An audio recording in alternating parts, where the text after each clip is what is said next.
Hey, it's Sam from Sugar Spun Run, and today we are making coal cookies. These are coal cookies. They're obviously designed to look like coal. So if you want to give your kids a coal for Christmas, this is a fun way to do it. And my kids really like making this recipe with me. I think it's a lot of fun. So despite how it looks, this cookie is actually really fun. It comes together pretty easily, and it has a really fun, sort of like a buttercream surprise inside. Actually, the whole thing tastes a lot like a gourmet Oreo cookie. Let's go ahead and get started. The first thing we're going to do is make that filling. And the first thing you need is 6 tablespoons of softened unsalted butter. And that is 85 grams. We're just going to drop this into a mixing bowl. We're also going to add some sugar. I have a cup of powdered sugar, which is 125 grams. I'm not going to add all of it right now. I'm going to add well, I wanted to add half, but that's a little more than half. And I'm also going to add an 1/8 teaspoon or just a pinch of salt and some vanilla extract. We'll add just a 1/4 teaspoon of vanilla extract for flavor. All right, now you'll use an electric mixer to beat together these ingredients until they're smooth and creamy, and then we'll add the rest of our powdered sugar. Keep it on low speed so you don't send sugar flying everywhere. All right, let's add the rest of our sugar. Stir again. All right, this looks pretty good. Make sure you don't leave anything behind in the beaters, because we want to use all of this filling. Get that out of there. And we are going to scrape the sides and bottom of the bowl and make sure everything is smooth and creamy and there's no powdered sugar hiding in the bottom of the bowl. All right, this looks great. So now let's make those dollops. Grab yourself a plate, line it with wax paper, or just use a small baking sheet, whatever will fit in your freezer and hold all of these dollops. So every cookie is going to be stuffed with 2 teaspoons of this filling. I have a handy 2-teaspoon cookie scoop. I'll try to remember to link to this because I really do love it and I use it all the time. And we're going to do level scoops. Just drop them on your prepared baking sheet or plate or whatever it is you're using. You should get 17 of these dollops at least, because we should be making 17 cookies. And if you want to weigh your dollops, they should be 11 grams each. They don't have to be perfectly smooth, but they should be pretty much in, ball shape. These are going to go in the freezer while we make our cookie dough. That way we don't have any problem fitting them inside the cookie dough. And if you don't have one of these scoops, you can just use a pair of spoons and make your dollops that way. Use your teaspoon, whatever you gotta do. In my head, these dollops were going to be a lot more uniform and nice, neat lines, but it's not the case in reality. But it doesn't matter. They'll all get in the cookies. And this comes out pretty much perfectly to 17 if everything is weighed properly, plus teeny tiny bit left over if you want to scrape the bowl and have a snack for yourself, which I will be doing.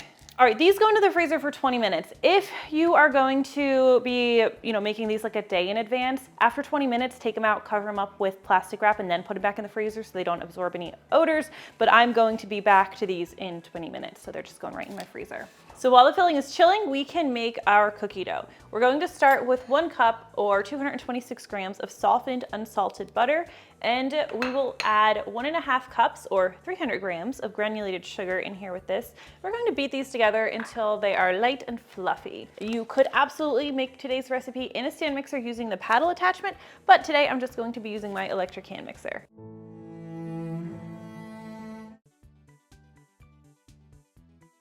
All right, once that's nicely combined, we're going to add our eggs. We will add 2 large eggs to today's recipe, and ideally these should be at room temperature, but this is one of those recipes where you can get away with it if you forgot to pull your eggs out and they are straight from the fridge. Go ahead and do 1, a second one. We're also going to add some vanilla extract to this dough. We'll be adding 1.5 teaspoons, which is half tablespoon. So if you have a half tablespoon measuring cup or measuring spoon, really comes in handy here. If you can't be troubled to, measure with 2 measuring spoons. All right, we'll beat the eggs and vanilla into the batter. Make sure everything is nicely combined. Okay, once this is looking good, we'll slide this out of the way and grab a separate bowl for our dry ingredients. So I really like using cake flour for today's recipe. This is 3.5 cups cake flour. The reason I like it is it's going to give you a finer, more tender crumb. If you don't have cake flour, I will put a note in the description on how you can substitute all-purpose, but I really do prefer the results that you get with cake flour. Just wanted to throw that out there. So this is 3.5 cups or 395 grams. Here's a hint: if you're substituting all-purpose flour and using a scale, the weight is the same. It just doesn't work out that way if you're measuring. And then for the cocoa powder, we are using black cocoa. Black cocoa is going to make the cookies actually look like coal. And I think in the beginning I mentioned these taste a lot like gourmet Oreo cookies. That's because of the flavor of the black cocoa.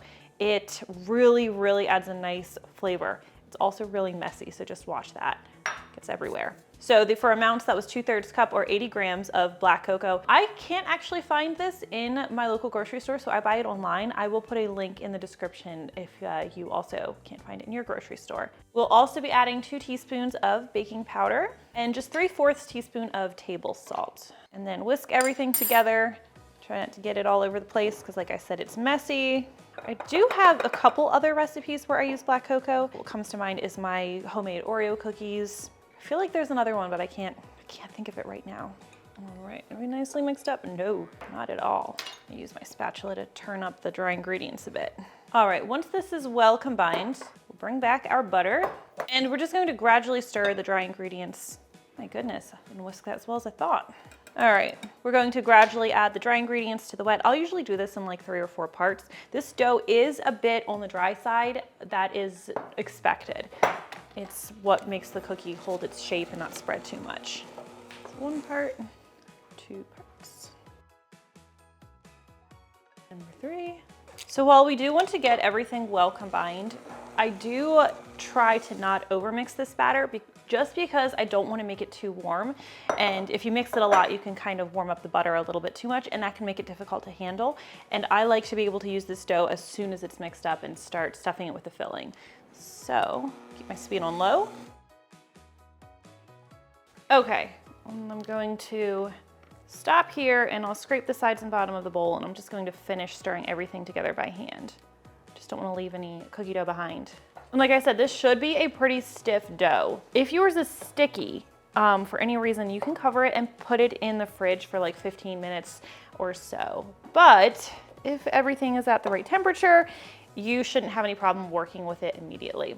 So once I have everything combined, which I just about do, I'm going to go grab my filling out of the freezer. All right, so these I really do recommend keeping them in the freezer until you're ready to actually fill your cookie dough, but I wanted to have them out here so you guys can see what we're working with. For the cookie dough, we're going to scoop 3 tablespoons of dough, and I just use my 1.5 tablespoon-sized scoop and do 2 of these, and then we'll just kind of roll this into a ball, make a nice little indent right in the center, take your filling, fill your cookie dough, or fill your cookie dough with it, and then fold that cookie dough around it, and then you can roll into a smooth ball. And then we'll repeat, and like I said, you should get about 17 cookies out of this. We'll do this until we've used all of the cookie dough. Now, after you have used all of your dough, you can see I'm not putting these on a regular baking sheet because I'm not going to bake them right away. They're going to go back in the freezer and they're going to need to chill for 30 minutes or at least 30 minutes before you bake them. This is going to help them keep their shape, keep them from spreading too much. So 30 minutes in the freezer before you start baking. While they are chilling, we can go ahead and get our oven preheating to 375 degrees, and I'll do that in just a moment. All right, I'm going to take these over to the freezer and we'll be back in 30 minutes. All right, after a 30-minute stint in the freezer, once your oven is preheated, you can transfer a couple of these over to a parchment paper lined baking sheet. I usually do like 6 cookies to a tray. And make sure you give the cookies, sticking a little bit, make sure you space them at least 2 inches apart. They're not going to spread a ton, but you do want to give them a little bit of room to breathe. So this is going to go over to the center rack of our 375-degree Fahrenheit oven. That's 190 for you Celsius people out there. And they're going to need to bake for about 12 minutes. You do want to take care that you do not over bake these cookies. It can be tricky to tell because they're black, so you can't look for golden brown to happen or anything like that. But if you over bake them, they're going to be dry and crumbly, and these should really be a soft, tender cookie. If they're not, it's a good sign they were cooked a little too long. All right, so you're going to let these cookies cool on the baking sheet for at least 10 minutes. Once they are cooled completely, you can dig in. It's been a little bit, so these are still warm, but I want to show you guys what the centers look like. Go ahead and cut into one. Like I said, still a little bit warm. This is going to look a lot more like a frosting once it's cooled completely, but however you enjoy it, it's going to be amazing. All right, that is how you make these cold cookies. Make them with your kids this year, right? You can make your kids cold for Christmas. Thank you so much for watching. If you try this one, I would love to know what you think, and I will see you next time. All right, you sure you want this even though you have a freezy pop? Okay, it's still a little warm. Tell me what you think. What do you think? Should I put it on the website? Yeah? Any other thoughts? It's good. Thank you for your assistance. I'm really confused about this. This is you for you, right? I like had him, I was like, wait, ice water? I don't think. Okay. sending dough all over the place. Oops, cookies in there.